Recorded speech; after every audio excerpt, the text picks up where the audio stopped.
The night hung heavy with a thick fog as we stood before the decaying facade of the abandoned mental asylum. Its windows, shattered and boarded up, seemed to gaze into the abyss of forgotten torment. My companions and I, drawn by the allure of urban exploration, hesitated at the asylum's entrance, a portal into the haunting past that awaited us within. The air inside was musty, laden with the weight of decades of despair. We treaded cautiously through darkened corridors, our flashlights revealing the remnants of a once vibrant institution reduced to dilapidated ruins. Flickering light danced off peeling paint, casting elongated shadows that seemed to whisper the tales of the tormented souls who once called this asylum home. As we delved deeper into the asylum's heart, an ominous hush enveloped us. The echoes of our footsteps were swallowed by the oppressive silence, interrupted only by distant creaks and the faint murmur of long-forgotten whispers. It was as if the very walls bore witness to the anguish that had seeped into the asylum's bones. In a dimly lit room, we stumbled upon remnants of the asylum's history. Patient records, straitjackets, and rusted instruments of restraint. The unsettling artifacts painted a grim portrait of the treatment once inflicted on those deemed unfit for society. The air grew colder, and an unseen presence seemed to stir in the shadows, disturbed by our intrusion into its long-standing solitude. As we approached the asylum's infamous ward for the criminally insane, a chilling gust swept through the corridor. Doors lined the hallway, each sealed with an ominous heaviness that hinted at the horrors hidden within. The oppressive atmosphere seemed to thicken, and a foreboding sense of anticipation clung to the air. Ignoring the instinct to turn back, we pushed open the creaking door of the first cell. The room, bathed in an eerie half-light, revealed a dilapidated bed and peeling wallpaper that bore silent witness to the suffering once endured. The air was laden with an unsettling energy, and the temperature plummeted as if the very essence of despair lingered within. Suddenly, a ghostly whisper echoed through the corridor, a mournful voice that seemed to emanate from the asylum's tortured history. "Help us," it pleaded, the words resonating with a desperate yearning for release. The walls seemed to pulse with an ethereal energy as we continued down the corridor, encountering specters of the past that materialized in fleeting glimpses. Faces distorted in pain and despair appeared in the shadows, their silent cries etched into the asylum's haunted tapestry. In one cell, a phantom figure sat hunched in the corner, its ghostly gaze fixated on an invisible tormentor. The air crackled with an unseen force, and an overwhelming sense of tragedy gripped our souls. The asylum, once a chamber of suffering, had become a purgatory where the echoes of tortured lives lingered. As we explored further, the spectral voices intensified, recounting tales of wrongful confinement, cruel treatments, and lives cut short by the unforgiving hand of the asylum. The more we delved into the asylum's secrets, the more entwined we became with the tragic tales that permeated its decaying walls.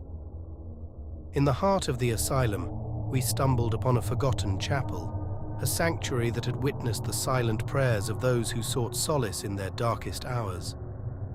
The air was heavy with a palpable sorrow, and the chapel's shattered stained glass windows cast fragmented rainbows that seemed to weep for the lost souls. As we approached the altar, an otherworldly glow flickered in the shadows. A figure materialized, its spectral form clad in the remnants of a patient's gown. The ghostly visage turned toward us, hollow eyes reflecting an unfathomable sadness. "I never found salvation," the ghostly figure lamented, its voice a haunting melody that reverberated through the desolate chapel. It shared the story of a patient wrongfully accused, condemned to a life of torment within the asylum's unforgiving walls. The ghostly figure beckoned us to a hidden passage beneath the chapel, an entrance to the asylum's forgotten catacombs. With trepidation, We descended into the darkness, our flashlights casting feeble beams that revealed a labyrinthine network of tunnels. As we navigated the subterranean passages, the air grew colder and the walls seemed to close in on us. The catacombs, untouched by the passage of time, harbored the secrets of those who had sought refuge in the asylum's hidden depths. Suddenly, the tunnels echoed with anguished wails, and the apparitions of tormented souls materialized in the dim light. Faces contorted in pain, hands reaching out from the spectral realm.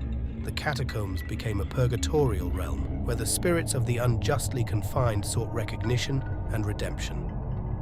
The ghostly figures led us to a chamber at the catacombs' core, a place where the asylum's darkest secrets lay entombed.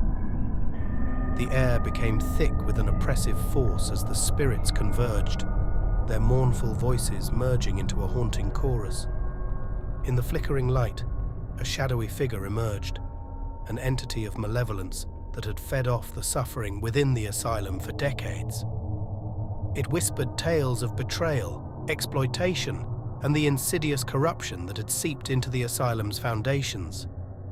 The malevolent force, fueled by the anguish of the tormented souls, coalesced into a ghastly manifestation.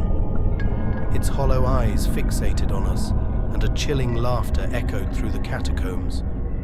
The very essence of the asylum's suffering had taken form, seeking to ensnare the living in its eternal grasp.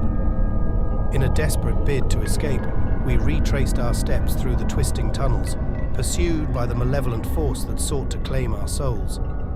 The catacombs seemed to shift and contort, disorienting us as we ran, each corridor a reflection of the asylum's torment. As we burst into the moonlit night, the asylum's facade loomed over us like a malevolent spectre.